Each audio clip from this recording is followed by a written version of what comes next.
sa amin dahil pinamamahalaan namin. Ako, matatapos na maniligayang araw nyo. Para tulungan ang bumay nila. Mabuhay ang bagong Vice Mayor!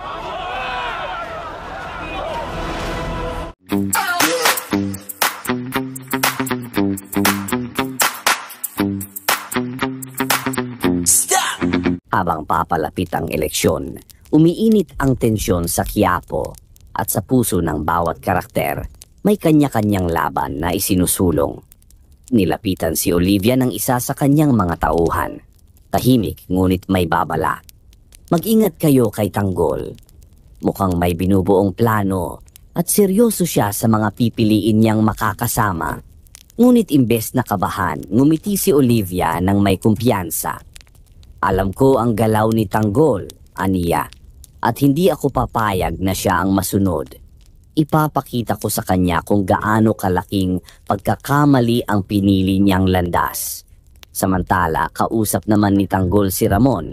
Malalim ang tono at malinaw ang hangarin. Gusto kong mapalibutan ng mga taong may isang layunin. Hindi para sa sarili kundi para sa bayan. Para kay Tanggol, hindi sapat ang pangalan o karanasan. Ang mahalaga ay paninindigan at malasakit. Kaya't nang mapagdesisyonan niyang isama si chairman sa kanyang lineup bilang congressman, agad niya itong kinausap. Laking gulat ni chairman. Hindi niya akalaing may nagmamasid sa kanya. Vice? Ako? Barangay lang ang hawak ko, nahihiyang sambit ni chairman. Hindi ako sanay sa ganitong laban. Ngunit bago pa man siya makapag-isip muli, sumingit si Olivia. Tila ba sabik sa kontrol? Sabi ko na nga ba, ayaw naman talaga niyang tumakbo, sabay talikod at naglakad paalis. Pero isang saglit lang, pinigilan sila ni chairman. May pagbabago sa kanyang mga mata, parang biglang may nagising. Kahit ayaw man niya noong una, may bahaging tila na antig sa panawagan ni Tanggol. Sa kabilang dako, nagkaroon ng interview sa bahay ng mga Guerrero. Tinangkang ibaling ni Miguelito sa personal na usapin ang issue ng panliligaw. Pero hindi pinalampas ni Jackie ang pagkakataon.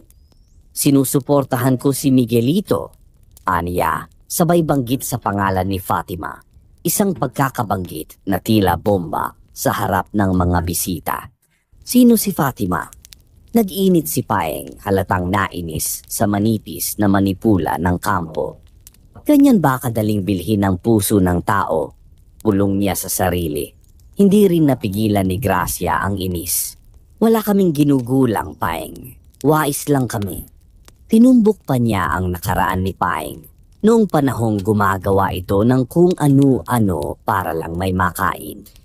Ngayon ka magmamalinis? Sa gitna ng tensyon, may lumapit kay Fatima. Tahimik itong tinanong, ano bang sinasabi ng puso mo? Hindi na kailangang magsalita. Ang kanyang mga mata ang sumagot. May tanong, may pagkalito, may alinlangan.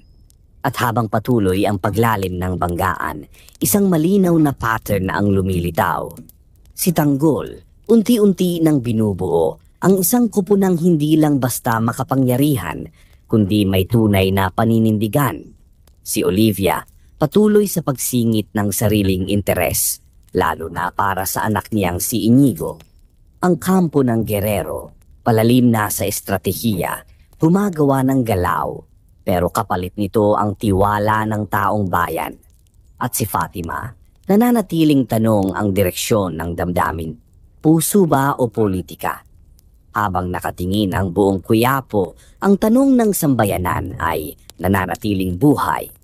Sino ang tunay na karapat-dapat mamuno? Ibahagi ang inyong mga saloobin sa comment section. Huwag kalimutang mag-subscribe at i-click ang notification bell para updated kayo sa susunod na kabanata ng Batang. Maraming salamat sa patuloy niyong suporta. Hanggang sa muli nating pagkikita, God bless us all.